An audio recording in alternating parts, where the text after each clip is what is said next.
tanggal 30 yang mewakili pimpinan rakyat hanya konsultan. Dari kami lengkap semua, tapi yang bisa masuk ruangan hanya saya sama Pak Ide karena dan kuasa hukum.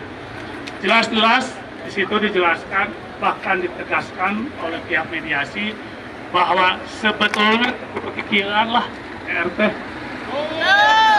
memalukan diri sendirilah ini teh. Karena apa? Karena perjanjian pembatalan sepihak ini sudah jelas salah. Dia bicara 2 kali, di pembukaan dan di pertengahan. Saksinya ada. Istakan meminta PR Legowo untuk mendiskusikan secara kekeluargaan begitu, secara musyawarah baik-baik. Karena jelas hukumnya tidak bisa lagi dibatalkan sepihak seperti ini. Nah, tapi tampaknya ibu kita ini kekeh. Mudah-mudahan bukan karena rasa malu membatalkan SK yang membatalkan itu karena desakan karyawan, tapi malu karena didesak oleh hakim. Sebetulnya kita sudah mengatakan tidak usah malu-malu lah. Apa sih yang dipermalukan? Kalau memang salah harus kita perbaiki bareng-bareng gitu. Dalam pertemuan itu saya mengatakan demikian ini, tapi ini belum putus saja. Seandainya Ibu Tia tanggal 2 Mei mau ketemu kita, saya batalkan demo. Tetapi belum apa-apa sudah ditolak kalau konsultan SDM. Urusannya apa konsultan?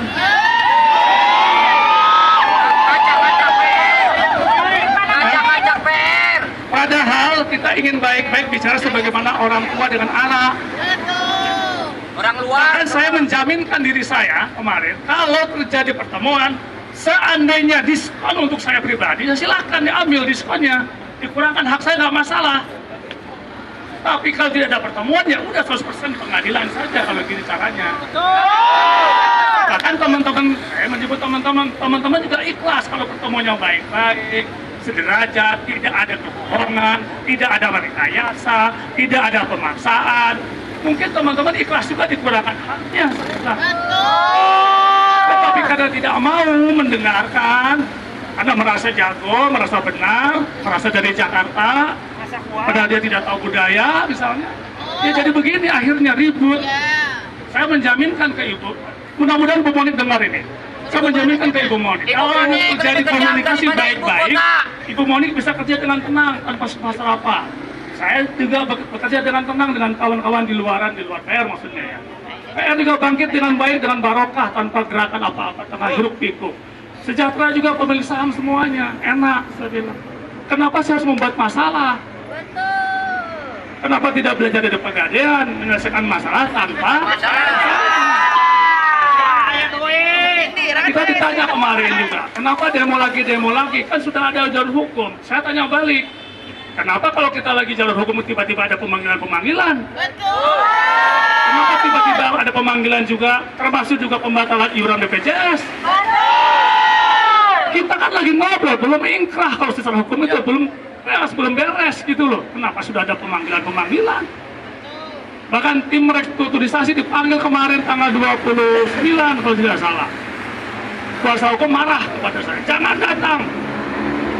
Karena ternyata mereka mencari pembenaran untuk mengatakan bahwa PB itu salah dari orang-orang yang membuat dulu. Dikatakan kan sayang.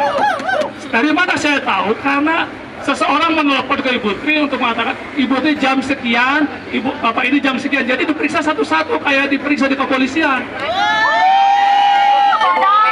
Luar biasa perusahaan PR ini sekarang berubahnya. Bukan lagi informasi, bukan lagi edukasi, tapi pemaksaan, penzaliman, pembenaran atas tingkah lakunya sendiri.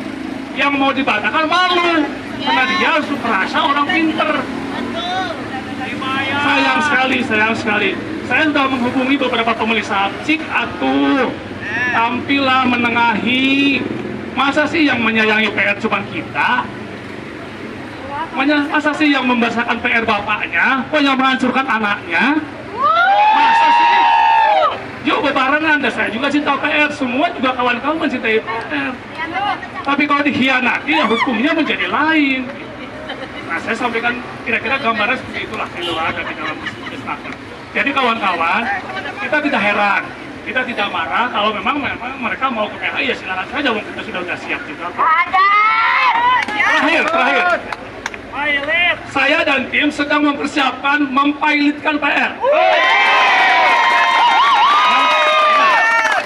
Kita sudah bertemu dengan satu mantan hakim agung. Kita sudah bertemu dengan satu aktif mantan pengadilan, bekerja di pengadilan, dan dia tahu persis. 3, kita sudah berbicara dengan 2-3 ahli hukum di Bandung dan di kampus.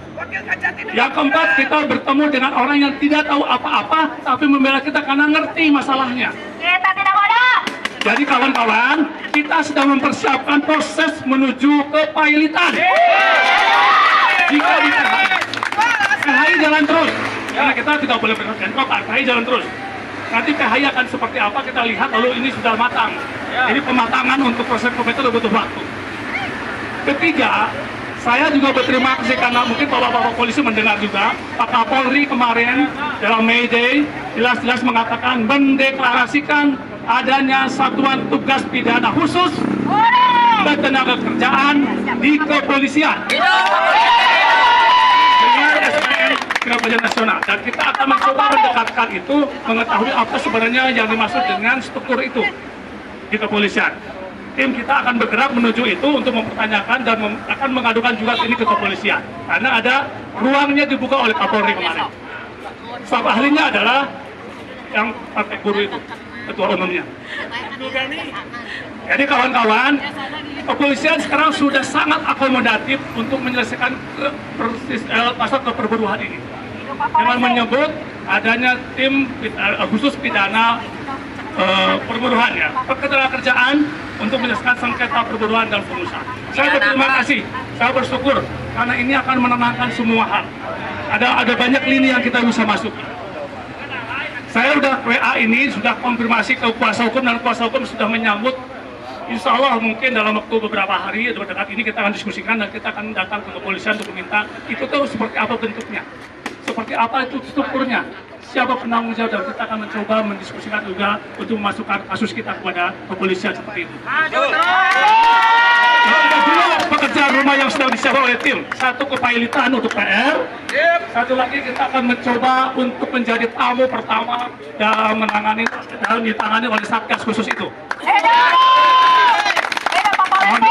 Mohon doanya, karena kita tidak ada niat buruk, kita hanya ingin menyadarkan bahwa orang itu harus tidak seperti ini harus. Paham ya, kawan-kawan ya? Nah, mohon juga tetap solid, tidak ada terbawa apa-apa, emosi segala macam. Doakan semoga diberi hidayah dalam waktu beberapa hari, sadar, sadar. Tidak ada memaksakan kehendak yang membuat masalah tidak akan pernah selesai. Peribahasa lain, tolonglah jangan menantang arus, jangan menantang badai. Sudah masalah, masuk angin, bisa celaka, juga tidak barokah. Kan ada jalan lain yang lebih barokah, tidak menantang arus, tidak menantang badai, tapi sampai tujuan. Arus dan badainya terjalan sesuai dengan alaminya. Menantang arus, menantang badai, bahkan menantang di pengadilan, itu sama dengan menunjukkan kekerdilan cara berpikir dan bertindak. Itu jauh dari leadership, jauh dari kedewasaan. Sayang sekali PR harus seperti itu sekarang ini. 58 tahun. Semoga saja siapapun yang mendengarkan ini berpikirnya positif, bukan mencari cara-cara bagaimana menjatuhkan orang.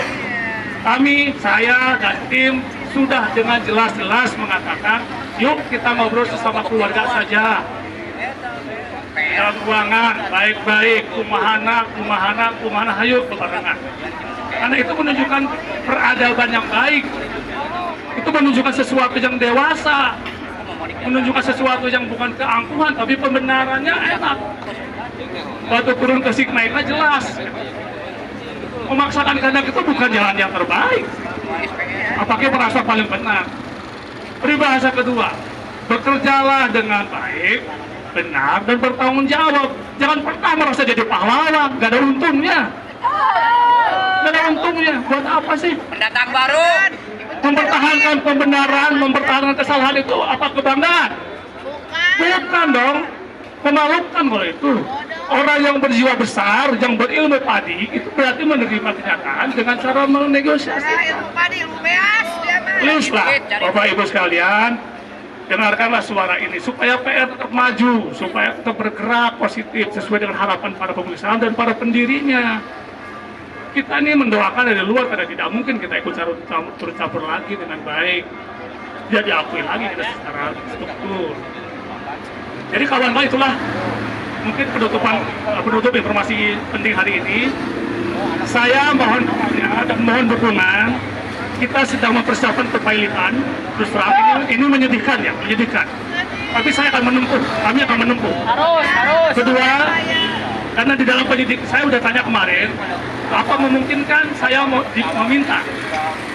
meminta setiap pemilik saham diperiksa satu persatu di persidangan.